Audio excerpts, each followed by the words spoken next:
coming out. Really appreciate it. We're just going to take maybe about 15-20 minutes of your time. We've been doing this at the various tweet-ups, just getting some of the folks in the room together, talking about some of the issues of the day relating to social media. I want to start first with introductions. I'll start with myself. For those who don't know me, I'm on the ExactTarget and CoTweet team, work in marketing, and also head up our marketing research and education group. We're responsible for the subscribers, fans, and followers research that some of you might have been downloading. This is the latest report. If you haven't got it, you can get it from exacttarget.com/SFF, short for subscribers, fans, and followers. And it's primary research that we've been doing into consumers' perceptions of email, Facebook, and Twitter. The Twitter report that I'm holding came out a couple weeks ago. The Facebook one comes out next week. So welcome your feedback on this. And with that, I'm going to turn it over to the panel and start with Scotty to introduce yourself. All right, my name is Scott Henderson. I'm the principal and CEO of CauseShift. We're a strategic consultancy that works with charities, companies, and government to come together and solve social problems differently. Jesse Engel, co-founder and CEO of CoTweet. CoTweet's a social media dashboard that hopefully a lot of you are using.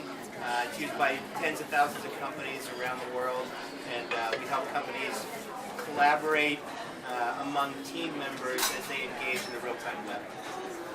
Laura Fitton at Pistachio. If you want to know more about CoTweet, you can find everybody's ratings and reviews on that site, 140.com. I also had the luck to write with Leslie from New Hampshire, Twitter for Dummies, which is for sale in the back because the second edition has just come out. Yes, we added lists. Nice. I'm Jeff Esposito. I'm the PR and social media manager at Vistaprint. We're a company that provides marketing solutions for micro businesses in the home. Excellent. So where I want to start is everyone here has been around Twitter since near its inception. And I'm very intrigued to understand your perspective on what's the big change that you've seen in the last 12 months relative to the Twitter ecosystem. Is there something that really has surprised you, has broken through, and anybody can chime in? It's a small question, isn't it? I start small, I work up from there. Well, I'll pick off one, you guys go with the rest, right? I've seen, certainly the rate of usage from a wider variety of people. It's broken through the geek and the tech world into, I think, interesting demographics that I don't think anyone really has expected the adoption rate there is. I think very fascinated with some of the research that's coming out in terms of the different uses, the ethnography of how Twitter is being used. And I think it's interesting to see how brands have really run to it and realized this is the chance. But that's an interesting mixture in itself. Because, brand is an abstract concept anyway, but yet it's trying to be humanized. And so it's interesting to see how different organizations, for-profit, non-profit, are trying to wrestle with this idea of social media, personalizing abstract concepts like that. Yeah, I think the biggest change that we saw, obviously CoTweet is a tool for businesses.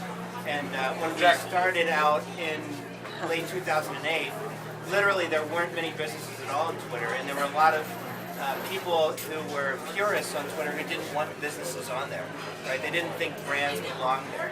And so really, over the past year, we went from, Twitter is not really welcome to businesses to where every business now feels like they have to have a Twitter presence, and every business. Little louder.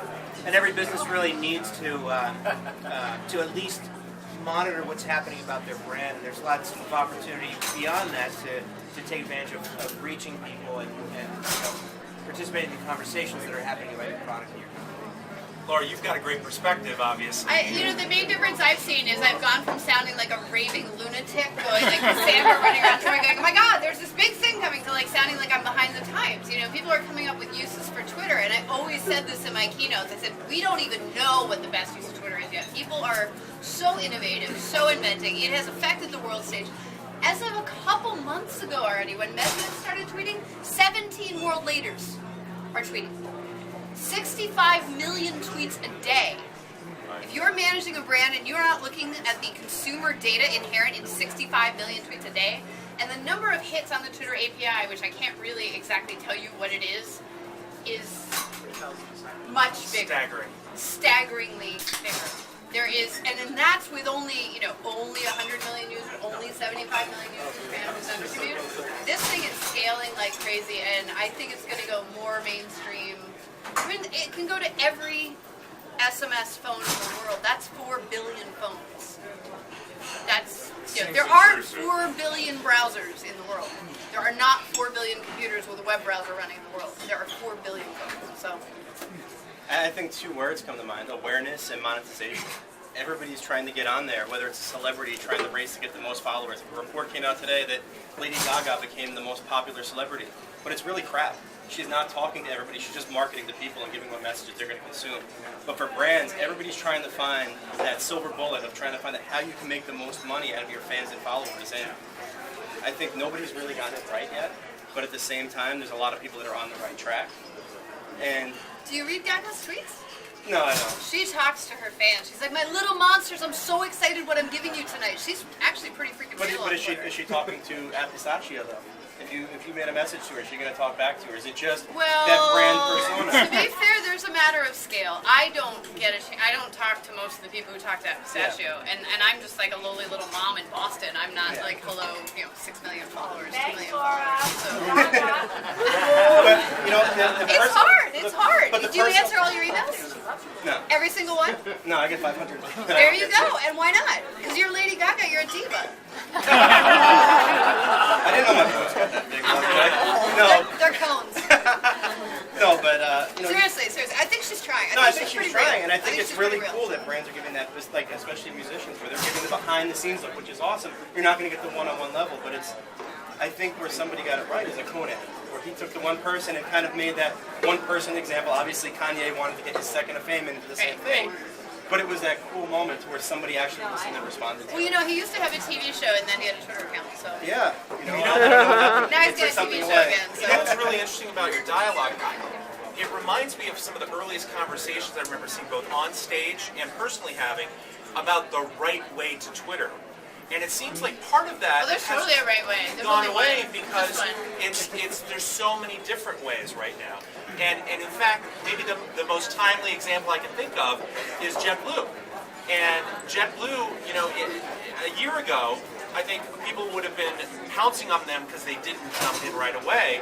And yet here was a thoughtful response. So I'm interested in your thoughts about that example, as well as how is voice maturing now on Twitter, because we can put it in a better context. We have a little bit more time with the medium. Voice is diversifying. I love it because people would ask me early on when I was consulting with businesses, what is the right way? And I'm like, oh God, Twitter is 6 blindfolded people trying to describe an elephant, To one person it's a shaggy tail, and to another it's a big broad platform, and someone else finds a flappy ear, and they're all right. So now there's 75 million instead of 6. Yeah, I think the idea of real-time web is definitely there. I think it's changed the dynamic. Large organizations. Right now, I'm consulting with UNICEF on their entire presence within the social media space, and you've got a very critical mission for them to achieve. Yet they have their corporate voice, and they have country voices and regional voices, and they're looking at bandwidth, staff bandwidth. Can we actually be engaged in a 2.0 kind of approach, an interactive approach? I think this idea of we're allowing people to use Twitter and Facebook in a broadcast way, and we're fine with that. I think the early adopters were about you got to be one-to-one. And I think the reality is we all have certain bandwidth issues, and I think there is infinite combinations of how you use Twitter, how you use Facebook, how this real-time web comes together. And I think the power is understanding, is it the antennas that are on the hill that we're so used to with the broadcast media versus the beacons in the valley, those of us with our little cell phones. And really, the opportunity is bringing those together. And from an organizational standpoint, whether it be charities or companies, and government, how can you bring a mixture of the broadcast antennas and the beacons in the valley to great effect? To second that a little bit, I think it's more about what works for your community. Like, I think every brand has to take that adolescent stage to where you have to find your voice. Like, I know when we started out at Vistaprint, the first thing we did was we listened for 6 months. We tried to figure out what was being said. Did you hear him? I The don't know first if they thing were my listening. company did was listen for 6 months. And at Amen. the same time, though, we tried something that didn't work. We said, "What do you want?" And I think every brand needs to do that. Like, JetBlue's example is everybody wants a rush decision, but their community lets them to where they have enough advocates that are going to say, "This is what we want to see. Here's where we're going to be in, 10 hours from now. Let's find out what the real, if you buy yourself time." And I think Scott Monty probably the best one when Ford had that whole fiasco with bloggers.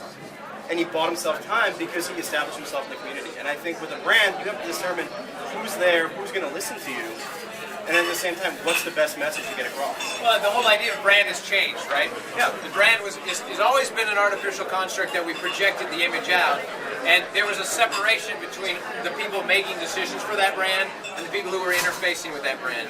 And I like to refer to it as shaving with a face full of Novocaine, because I've done that firsthand.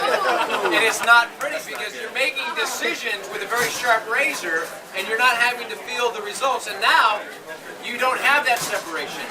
Brands are no longer what we're used to calling brands, and now we're really seeing this reintegration of marketplace and community, and that forces a whole different set of humanizing what is an artificial construct, but giving it the responsibility and the accountability of making the right decisions. That's a good point. So Josh Burnoff, who co-wrote Groundswell with Charlene Lee, Forrester Research, he's got a sequel to Groundswell called Empowered, which is coming out in the middle of September. And it's really about, the basic thesis is that your brand really is the sum of the conversations that people are having about it, and you don't have the control that you used to have. So how do you enlist more of the people who speak on your behalf to engage in those conversations and influence the perceptions that people have? So it's about tapping your employees, it's about tapping your loyal customers, and I think it's going to be a groundbreaking book because we established, when we built CoTweet, we created a model that tried to reconcile what Scotty brought up, which is how does a brand, or how does a company represent itself as a brand on Twitter and yet still communicate as humans? And so we created this concept called CoTags. CoTags is about to be released as part of the Twitter platform in a feature called Contributor. It's been tested now for about 6 months. It'll come out anytime. And it's going to take us to a whole new level in terms of the ability for companies to scale how employees engage on behalf of their brands. And so that's something that we're doing a lot of work with right now at CoTweet. If you've got interest in that and understanding that a little bit more, we'd love to talk to you. I think because of the environment, I know it's really hard to hear. What I think we'll do is we'll close here, and if you have any questions for the panelists, come and grab them. We're going to be open for a little bit.